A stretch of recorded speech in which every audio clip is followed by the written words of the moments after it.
मेरी शादी को अभी 7 महीने ही गुजरे थे। इस दौरान मैंने अपने पति साहिल में बहुत बदलाव महसूस किए। साहिल ज्यादा अपनी भाभी प्रियंका की बातों को तवज्जो देता था। यह बात मुझे बुरी लगती थी। घर की छोटी छोटी समस्याओं पर भी वो अपनी भाभी से बातें करता और मेरी बड़ी से बड़ी बात पर भी ध्यान नहीं देता था। शुरू में तो मुझे लगा कि 12 साल पुराने भाभी से लगाव तो देवर को होता ही है और बीवी के आ जाने के बाद यह लगाव कम हो जाता है। लेकिन साहिल और उसकी भाभी के बीच का लगाव मुझे कभी कम होता नजर नहीं आया। अब वो मुझे यह लगने लगा था कि बात सिर्फ लगाव की नहीं है, दोनों के बीच इससे ज्यादा ही कुछ है। मेरी जेठानी थी भी ऐसी कि कोई भी मर्द उसे देखते ही उस पर फिदा हो जाए। मुझे उसकी सुंदरता से डर लगता था। मुझे यकीन हो गया था कि मेरा पति साहिल अपने भाभी की सुंदरता की वजह से ही उससे दूरी नहीं बना पा रहा। एक दिन सुबह जब मैं उठी तो देखा कि साहिल अपने भाभी के कमरे से निकल रहा था और मुझे देखते ही वो घबरा गया और सीधे कमरे में जाकर बाथरूम में घुस गया। मैं समझ गई थी कि सुबह सुबह साहिल अपनी भाभी के साथ क्या करके बाथरूम में नहाने घुसा है। मैंने जोर से बाथरूम का दरवाजा पीटा और बोली, साहिल तुम्हें उस औरत के साथ यह सब करना था तो मेरी जिंदगी क्यों बर्बाद की? मैं आज ही अपने मायके जा रही हूँ। मेरी बात सुनते ही साहिल ने दरवाजा खोला। उसने एक जोरदार थप्पड़ मुझे लगा दी और फिर मेरा गुस्सा 7वें आसमान पर चढ़ गया। मैंने भी साहिल को एक जोरदार गुस्सा लगा दिया। साहिल ने मेरे हाथों को पकड़ लिया और मुझे खींचते हुए बेड पर ले जाकर पटक दिया और बोला, रिया आइंदा भाभी के बारे में ऐसी बातें की तो मुझसे बुरा कोई नहीं होगा। मैं कुछ कहती कि साहिल ने अलमारी से अपने कपड़े निकाले और बाहर चला गया। मैं बिस्तर पर पड़ी रही, लेकिन मेरी जेठानी मुझे देखने तक नहीं आई और साहिल सुबह का नाश्ता किए बगैर ड्यूटी पर चला गया। 1 घंटे में मैंने भी अपना सामान पैक किया और अपने मायके गोरखपुर के लिए निकल पड़ी। मेरी जेठानी ने पूछा कि कहाँ जा रही हो। मैंने उसकी बातों का कोई जवाब नहीं दिया। मेरा इस तरह घर छोड़कर जाने की खबर साहिल को भी लग चुकी थी। बस स्टैंड से गोरखपुर की बस पकड़कर मैं शाम तक अपने मायके पहुंच गई और साहिल मुझे लगातार कॉल कर रहा था, लेकिन मैंने उसका कॉल रिसीव नहीं किया और घर पहुंचते ही मैंने अपना फोन स्विच ऑफ कर लिया और अपनी माँ को सारी बातें बताकर रोने लगी। माँ बोली, तुमने बिल्कुल सही किया रिया जो यहाँ आ गई। अब तो साहिल के पास तभी जाना जब साहिल उस डायन को घर से निकाल कर बाहर फेंकेगा। आखिर साहिल के पास किस चीज की कमी है? वीरनगर में ही उसके 2-3 प्लॉट हैं। वो तुझे लेकर अलग क्यों नहीं रहता? मेरी छोटी बहन पूजा भी मुझे लेकर बेहद परेशान थी। इसकी भी शादी होने वाली थी। 6 महीने रह गए थे। मेरी हालत देखकर अब ससुराल के नाम से डरने लगी थी। मेरा छोटा भाई मोहित अपनी जॉब से जब घर आया तो मुझे इस तरह घर पर आया हुआ देखकर परेशान हो गया। पूजा ने रात का खाना बनाया और हम सभी एक साथ ही खाना खाने बैठ गए।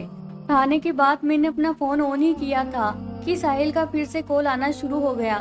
मेरी माँ ने देखा तो गुस्से में बोली, तो फोन मुझे दे, मैं उस कमीने से बात करती हूँ। लेकिन मैंने माँ को फोन नहीं दिया और खाना खत्म कर अपने कमरे में आ गई। कमरे में आकर मैंने साहिल का फोन रिसीव किया तो साहिल ने कहा, रिया तुम अपनी मर्जी से गई हो तो याद रखो कि तुम्हें अपनी मर्जी से ही वीरनगर आना होगा। मैं किसी कीमत पर तुम्हें बुलाने नहीं आऊंगा। साहिल के यह धमकी भरे बातें सुनकर मेरा गुस्सा 7वें आसमान पर चढ़ गया। मैं बोली, तुम मुझे बुलाने क्यों आओगे?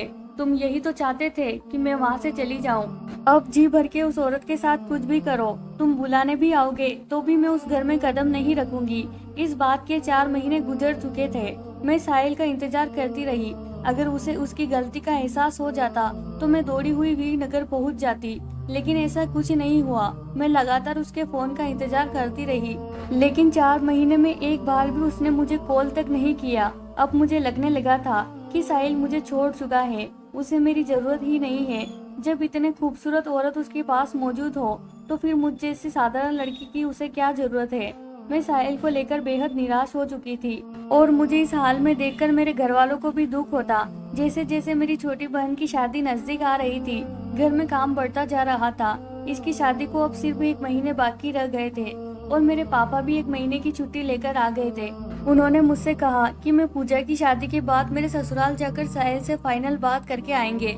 अगर वो मुझे अपनाने को तैयार नहीं हुआ तो उस पर दहेज का मुकदमा दर्ज करवा देंगे। लेकिन मैं ऐसा नहीं चाहती थी, इसीलिए जैसे जैसे पूजा की शादी की तारीख नजदीक आ रही थी मेरा दर्द बढ़ता जा रहा था। मुझे मायके आए हुए 6 महीने का वक्त गुजर चुका था। पूजा की शादी में केवल 22 दिन का वक्त बाकी रह गया था और शादी के कार्ड भी छप चुके थे। एक दिन मैंने साहिल को कॉल मिलाया और बोली, साहिल तुम शादी में नहीं आओगे? साहिल ने कहा, मुझे तो अभी तक यह मालूम नहीं कि शादी किसकी है। मैंने कहा 8 तारीख को पूजा की शादी है। साहिल ने कहा लेकिन तुम्हारे घर से तो मुझे किसी ने खबर नहीं दी, ना ही शादी का कार्ड पहुंचा। मैंने कहा तुम इस घर के दामाद हो, तुम्हें तो बिना कार्ड के ही शादी में पहुंच जाना चाहिए। साहिल ने कहा तुम्हारे घर वाले अगर दामाद समझते तो जरूर खबर करते, लेकिन न तो तुम्हारे पापा ने मुझे कॉल किया और ना ही तुम्हारी माँ ने। मैंने कहा मैं तुमसे कह रही हूँ, क्या इतना काफी नहीं है? साहिल ने कहा ठीक है, मैं शादी वाले दिन गोरखपुर पहुँच जाऊंगा। शादी की सुबह उठकर मैंने आसमानी रंग की साड़ी पहन ली। यह साड़ी मुझे साहिल ने ही गिफ्ट दी थी। उसे यह साड़ी सबसे ज्यादा पसंद थी। मुझे उम्मीद थी कि साहिल दोपहर तक गोरखपुर आ जाएगा और भारत के जाने के बाद उसे रात को यही रुकना पड़ेगा। जब वो रात भर मेरे साथ रहेगा तो उसका दिमाग ठिकाने भी आ जाएगा। मैंने सुबह फिर साहिल को फोन लगा दिया, लेकिन उसका कोई जवाब नहीं आया। सुबह से शाम हो गई, लेकिन ना तो साहिल आया और ना ही उसका कोई कॉल आया। मैं बेहद मायूस हो गई। देर रात तक पूजा खुशी खुशी विदा हो गई और मैं दुखों का पहाड़ सीने पर लिए अपनी माँ से लिपट कर रोने लगी। देखने वाले सोच रहे थे कि मैं पूजा की विदाई में रो रही हूँ, लेकिन सच तो यह था कि मैं इस वक्त अपनी किस्मत पर रो रही थी। देर रात जागने के बावजूद अगली सुबह जल्दी उठ गई और मैंने अपनी माँ से कहा, माँ मैं आज ही वीरनगर चली जाऊंगी। मेरी इस बात पर मेरी माँ मुझसे बेहद नाराज हुई। बोली जो आदमी तेरी बहन की शादी के लिए समय न निकाल पाया, उसके पास तेरे लिए भी वक्त नहीं होगा। तू सब्र कर, तेरे पापा मामूली हवलदार है तो क्या हुआ, उस साहिल और उसके घर वालों को छोड़ेंगे नहीं। पापा को जब यह बात पता चली तो वो भी बेहद नाराज हुए और उन्होंने मुझे वीरनगर जाने से सख्ती से रोक दिया। मैं दिन भर साहिल को कॉल मिलाती रही, लेकिन उसका फोन भी स्विच ऑफ था। रात को मायूस होकर मैं बिस्तर पर जाकर सो गई। अब साहिल की ओर से कोई भी उम्मीद नहीं बची थी। मुझे पूरा यकीन हो गया था कि जल्द ही मेरा और साहिल का रिश्ता हमेशा के लिए खत्म हो जाएगा। लेकिन तभी अचानक मेरे फोन की घंटी बजी। साहिल का ही फोन था। मैंने झट से फोन उठाया। उधर से साहिल की आवाज आई और रोता हुआ बोला, रिया सब खत्म हो गया। मैंने कहा अभी कुछ खत्म नहीं हुआ है। अगर तुम मेरे घर आकर मुझे यहाँ से ले चलो तो हमारा रिश्ता अभी भी बन सकता है। साहिल ने कहा मैं अपने रिश्ते की बात नहीं कर रहा। इतना कहकर साहिल फिर से रोने लगा। मैंने कहा साहिल क्या बात है, तुम इतना रो क्यों रहे हो? साहिल ने कहा भैया और भाभी का एक्सीडेंट हो गया है। भैया की मौके पर डेथ हो गई और भाभी अभी भी सिटी हॉस्पिटल में है। फोन कटने के बाद मैंने घर में यह बात बताई तो मेरे घर में भी मातम सा छा गया। मेरी वजह से मेरे घर वाले साहिल के भैया और भाभी से नफरत करते थे, लेकिन जब उन्होंने दोनों के इस एक्सीडेंट के बारे में सुना तो उन लोगों की सारी नफरत खत्म हो गई और पापा ने तुरंत मेरे छोटे भाई मोहित को बुलाकर हॉस्पिटल के लिए गाड़ी बुक करने को कह दिया। सुबह के 4 बजे तक हम लोग सिटी हॉस्पिटल पहुंच चुके थे। मेरी जेठानी प्रियंका की हालत बेहद नाजुक थी। मेरे जेठानी को होश ही नहीं आ रहा था। तमाम तरह के इलाज करवाने के बाद हम लोग अलग अलग मंदिर में मन्नत के लिए जा रहे थे।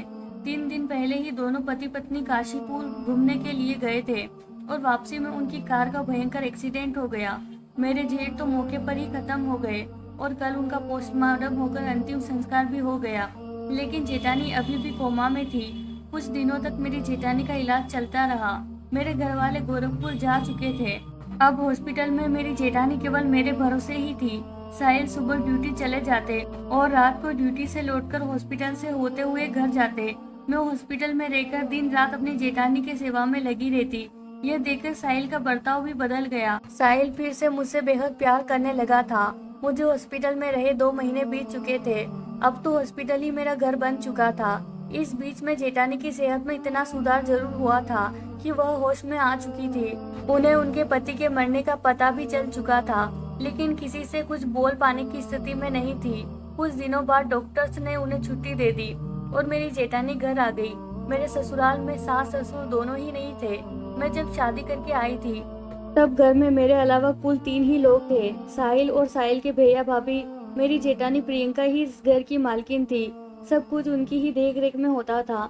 लेकिन अब वही प्रियंका इतनी कमजोर और लाचार हो चुकी थी कि मुझे उनकी देखभाल करनी पड़ती थी। धीरे धीरे 4 महीने बीत चुके थे। मेरी जेठानी की सेहत में काफी सुधार हो चुका था। उनकी तंदुरुस्ती लौट रही थी, लेकिन अब भी वो किसी से बात कर पाने की स्थिति में नहीं थी। मेरी जेठानी के मायके में कोई नहीं था, इसीलिए उनकी हर तरह से सेवा मुझे ही करनी पड़ती। इसी बीच मुझे पता चला कि मैं प्रेग्नेंट हो चुकी हूँ, तो यह खबर मैंने सबसे पहले साहिल को ही दी। वह बेहद खुश हुआ और सीधे अपनी भाभी के पास जाकर उनके हाथों को चूमते हुए उन्हें खुशखबरी सुना दी। मेरी जेठानी कुछ बोल तो नहीं सकती थी, बस उनके चेहरे पर हल्की सी मुस्कान नजर आई। इसका मतलब यही था कि वो बेहद खुश थी। धीरे धीरे वक्त बीता और मेरा 7वां महीना शुरू हो गया। इस बीच मैंने महसूस किया कि साहिल फिर से अपनी भाभी के करीब होता जा रहा था। प्रेगनेंसी की वजह से मेरी हालत ऐसी थी कि मैं घर का जरूरी काम भी नहीं कर पाती थी और साहिल की ड्यूटी पर चले जाने के बाद ज्यादातर समय मैं अपने कमरे में ही रहती। रात को साहिल ड्यूटी से वापस आता तो मेरे लिए खाना और अपने भाभी के लिए जूस लेकर आता। मैं खुद जाकर अपनी जेठानी को जूस पिलाती और अपने कमरे में आकर मैं और साहिल खाना खाकर सो जाते। सुबह मैं देर से उठती, तब तक साहिल नाश्ता तैयार कर चुका होता। मेरे साथ सुबह का नाश्ता करने के बाद वो तैयार होकर अपनी ड्यूटी के लिए निकल जाता। एक दिन पेट में दर्द होने के कारण मेरी नींद जल्द ही खुल गई। साहिल को लगा कि मैं अभी नींद में हूँ, तो वह उठा और कमरे से बाहर निकला। न जाने क्यों मैं भी दबे पांव उसके पीछे कमरे से बाहर निकल आई। मैंने देखा कि साहिल सीधे अपनी भाभी के कमरे में घुसा और उसने अंदर से दरवाजा बंद कर लिया। मैं साहिल की इस हरकत से बेहद हैरान थी। मैं काफी देर खड़ी रही और फिर चुपचाप जाकर अपनी जगह लेट गई। 25 मिनट बाद साहिल कमरे में आकर मेरे पास लेट गया। मैं साहिल की इस दीवानगी को समझ नहीं पा रही थी और पहले भी ऐसा करता था। तब मेरी जेठानी एकदम तंदुरुस्त थी, लेकिन अब तो किसी अपाहिज की तरह बिस्तर पर पड़ी रहती है।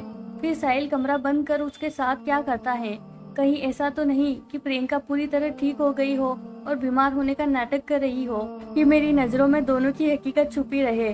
अपाहिज होने की आड़ में देवर भाभी का रोमांच चल रहा था और मुझे खबर तक नहीं लगी। मैं अगले कुछ दिनों तक सुलझ नहीं पाई। मुझे साहिल से फिर से नफरत सी होने लगी थी। मैं रोज देर रात को साहिल को प्रियंका के कमरे की ओर जाते हुए देखती। मैं बस एक गहरी नींद में सो जाने के बाद साहिल बिस्तर से उठकर अपनी भाभी के रूम में चला जाता और अंदर से दरवाजा बंद कर आधे घंटे बाद वापस आता तो पसीने में नहाया हुआ होता और मेरे बगल में लेट जाता। मेरा बच्चा होने में अभी 20 दिन बाकी रह गए थे। मैंने तय कर लिया था कि मैं दोनों की रासलीला अब ज्यादा दिनों तक बर्दाश्त नहीं कर पाऊंगी। बच्चा होने के बाद मैं 1-2 हफ्ते तक कमरे से बाहर नहीं निकल पाती थी, इसीलिए बच्चा होने से पहले ही मैं दोनों को रंगे हाथ पकड़ने का मौका देख रही थी। रात को साहिल घर आया तो हमेशा की तरह मेरे लिए खाना और अपनी भाभी के लिए जूस लेकर आया था और जूस का गिलास मुझे पकड़ाते हुए बोला, भाभी को जूस पिलाकर आओ, फिर हम खाना खा लेंगे। मैंने कहा, आज तुम ही पिलाओ, मेरी तबीयत सही नहीं है, मैं सोने जा रही हूँ। इतना कहकर मैं साहिल के सामने ही बिस्तर पर लेट गई। साहिल जूस का गिलास लेकर गया तो मैंने देखा कि फिर से भाभी का दरवाजा अंदर से बंद हुआ और 20 मिनट बाद ही दरवाजा खुला। साहिल को हाथों में खाली गिलास लिए कमरे की ओर आता देख मैं झट से बिस्तर पर लेट गई। कमरे में आते ही साहिल ने कहा, तुम अभी तक लेटी नहीं हो, उठो और थोड़ा सा खाना खा लो। मैंने कहा, मुझे भूख लगी है। मेरी भूख तो मर चुकी थी, लेकिन मेरे पेट में जो बच्चा पल रहा था मुझे उसके लिए खाना पड़ा। खाने का पहला निवाला मुंह में डालते ही साहिल ने कहा, रिया, मैंने कल ही ऑफिस से छुट्टी ले ली है क्योंकि कल भाभी को लेकर हॉस्पिटल जाना है, उनकी तबीयत फिर से बिगड़ रही है। मैंने कहा, ठीक है, आप कितने बजे हॉस्पिटल के लिए निकलेंगे? साहिल ने कहा, मैं सुबह जल्द ही निकल जाऊंगा, कल भाभी के कई टेस्ट होने हैं, इसीलिए मुझे आने में देर हो जाएगी। खाना खाने के बाद साहिल जल्दी सो गया, लेकिन मैं रात भर जागती रही। मेरी नींद गायब हो चुकी थी। मैं तो बस सुबह होने का इंतजार कर रही थी। सुबह उठकर साहिल ने नाश्ता बनाया और मेरे साथ नाश्ता करने के बाद अपनी भाभी को गाड़ी में बिठाकर हॉस्पिटल के लिए निकल गया। साहिल के जाते ही मैं मार्केट गई और वहां से एक छोटा सा कैमरा खरीद लाई और उस कैमरे को मैंने अपनी जेठानी के रूम में ऐसी जगह फिट कर दिया जहां से उनका पूरा कमरा कवर हो रहा था। उस कैमरे को मैंने अपने मोबाइल से कनेक्ट कर दिया। मुझे यह सब करते हुए दोपहर के 2 बज चुके थे। तभी साहिल का कॉल आया कि वो हॉस्पिटल से वापस आ रहा है। मैं अपने आज के काम से बेहद खुश थी। कल तक मेरे पास सबूत होगा जिसके सहारे साहिल और उसकी भाभी की असलियत मेरे सामने आ जाएगी। साहिल अपनी भाभी को लेकर हॉस्पिटल से घर आया और भाभी को कमरे में बेड पर लिटाकर मेरे कमरे में आ गया और फिर उसने अपनी भाभी की सारी दवाइयाँ मुझे पकड़ा दी और कौन सी दवा या कब खानी है यह मुझे समझाने लगा। इस दौरान उसके हाव भाव देखकर मुझे तो ऐसा लग रहा था जैसे प्रियंका उसकी भाभी नहीं बल्कि बीवी हो। रात को साहिल खुद ही अपनी भाभी के कमरे में जूस और दवाइयाँ लेकर गया और आधे घंटे में वापस लौट कर आया। खाना खाने के बाद सो गया और मैं सुबह होने का इंतजार करती रही। मेरे गहरी नींद में होने के बाद साहिल उठा और अपनी भाभी के कमरे में चला गया। आधे 20 मिनट के बाद पसीने में लथपथ होकर लौट आया और मेरे पास लेट गए। जब साहिल अपनी ड्यूटी पर चला गया तो मैं झट से अपनी जेठानी के रूम में गई वह सो रही थी। मैंने वहां से कैमरा हटा दिया और अपने रूम में आकर मोबाइल में कल से अब तक की रिकॉर्डिंग देखनी शुरू की तो मेरे होश उड़ गए। साहिल अपनी भाभी के कमरे में गया, उन्हें गोद में उठाकर व्हील चेयर पर बिठाया और भाभी की गंदी चादर को उठाकर उसने एक तरफ रख दिया। फिर उसने उस गंदी चादर की जगह पिछले दिन धोई गई साफ चादर को बिछा दिया। फिर गंदी चादर को कमरे के बाथरूम में ले जाकर धोने लगा और फिर उसने धोई हुई चादर को बाथरूम की खिड़की पर ही सूखने के लिए टांग दिया। फिर उसने अपनी भाभी की सलवार उतारकर उन्हें धोए हुए साफ कपड़े पहनाए और गंदे कपड़ों को बाथरूम में ले जाकर धोने लगा। इस रिकॉर्डिंग को देखने के बाद मेरा रूटीन यही हो गया था कि जैसे ही साहिल अपनी ड्यूटी पर निकलता, मैं कैमरा रूम में छुपा देती और अपने मोबाइल में रिकॉर्डिंग देखने बैठ जाती और हर बार मुझे साहिल का वही रूटीन नजर आता। साहिल अपनी भाभी के कमरे में उनके साथ जो करता हो, या तो पति कर सकता था या कोई बेटा ही अपनी माँ की सेवा कर सकता था। एक दिन अचानक मेरी तबीयत खराब हुई और मैं हॉस्पिटल में एडमिट हो गई। 3 दिन बाद ही मेरी खूबसूरत सी बेटी को जन्म दिया और कुछ दिनों में ही अपनी बेटी को लेकर घर आ गई। इस दौरान मेरी देखभाल के लिए मेरी माँ मेरे ससुराल आ गई। एक दिन मैंने अपनी माँ को साहिल और उसकी भाभी वाली वीडियो दिखाई तो उसने अपने माथे पर हाथ रख लिया और मुझसे बोली, रिया तो बहुत नादान है, ये देवर भाभी वाला प्यार नहीं है, बल्कि कोई पति ही ऐसा कर सकता है। मैं तो आज ही गोरखपुर के लिए निकल रही हूँ, कुछ दिनों बाद तुम ही गोरखपुर आ जाना, मैं तुझे अब वो नहीं रहने दूंगी। जिस दिन मेरी लड़की 1 महीने की हुई उसी दिन मेरी जेठानी की तबीयत बिगड़ी और अगले दिन हॉस्पिटल में उनकी मौत हो गई। प्रियंका की मौत से साहिल बिल्कुल टूट सा गया। ऐसा लग रहा था जैसे साहिल की सगी माँ की डेथ हुई हो। कुछ दिनों बाद एक दिन मैंने साहिल का मूड देखकर उससे पूछ ही लिया। मैंने कहा, साहिल अब तो भाभी इस दुनिया में नहीं है और मैं जानती हूँ कि तुम उनसे बेहद प्यार करते थे। इतना प्यार तो कोई बेटा भी अपनी माँ से नहीं करता। तुम उनके गंदे कपड़े अपने हाथों से धोते थे, आखिर क्यों? साहिल मेरी तरफ देखा और गहरी सांस ली और थोड़ी देर की खामोशी के बाद बोला, मैं और मेरे बड़े भाई सुनील ने बचपन में ही बहुत कुछ झेला था। मेरी सगी माँ बचपन में ही मर गई थी और मेरे पापा ने दूसरी शादी कर ली थी। मेरे पापा की मौत के बाद मेरी सौतीली माँ ने मेरे पापा की पूरी प्रॉपर्टी को हड़प लिया और हमें दर दर की ठोकरें खाने पर मजबूर कर दी। मेरे भैया ने मजबूरी करके मुझे पढ़ाया लिखाया। 12 साल पहले मेरे बड़े भैया ने प्रियंका से शादी की, जो अपने माँ बाप की इकलौती बेटी थी। प्रियंका भाभी के माँ बाप भी उसे छोड़कर इस दुनिया से जा चुके थे। भाभी के पास जो भी संपत्ति थी उन्होंने मेरे भैया के हवाले कर दिया और उन्होंने मेरी माँ की इस तरह परवरिश की। मैंने अपनी सगी माँ को नहीं देखा था, लेकिन भाभी ने सगी माँ की कमी पूरी कर दी थी। 6 साल पहले मुझे टाइफाइड हो गया था और कई हफ्तों तक मैं बिस्तर पर पड़ा रहा। इस दौरान मेरा ख्याल मेरी भाभी ने ही रखा था। अगर कोई दूसरी औरत होती तो मेरे गंदे कपड़ों को हाथ भी नहीं लगाती, लेकिन प्रियंका भाभी अपने बेटे की तरह गंदे बिस्तर को साफ करके मेरे कपड़ों को धोती। उन्हीं की देखभाल की वजह से ही मैं मौत के मुंह से वापस आ गया, लेकिन मेरी देखभाल में इतनी ताकत नहीं थी, इसीलिए मैं अपनी भाभी को बचा नहीं सका। इतना कहकर साहिल मेरे कंधों पर सिर रखकर रोने लगा। उसकी यह हालत देखकर मुझे रोना आ गया। साथ ही साहिल को लेकर मेरी सारी गलतफहमियां दूर हो गई। मैं खुद को बेहद खुश नसीब समझने लगी कि मुझे साहिल जैसा पति मिला था। मैंने अपनी माँ को तुरंत फोन मिलाया और बोली, माँ मैं अब गोरखपुर नहीं आऊंगी। इस कहानी से हमें एक ही सीख मिलती है कि शक इंसान को कहीं का नहीं छोड़ता। कई बार हम जिन चीजों को समझ लेते हैं उनके पीछे की वजह बिल्कुल अलग ही होती है। इसीलिए सिर्फ शक के बुनियाद पर ही आखिरी फैसले तक पहुंचना हमारी बेवकूफ़ी साबित होती है। दोस्तों, उम्मीद करती हूँ हमारी आज की कहानी आपको पसंद आई होगी।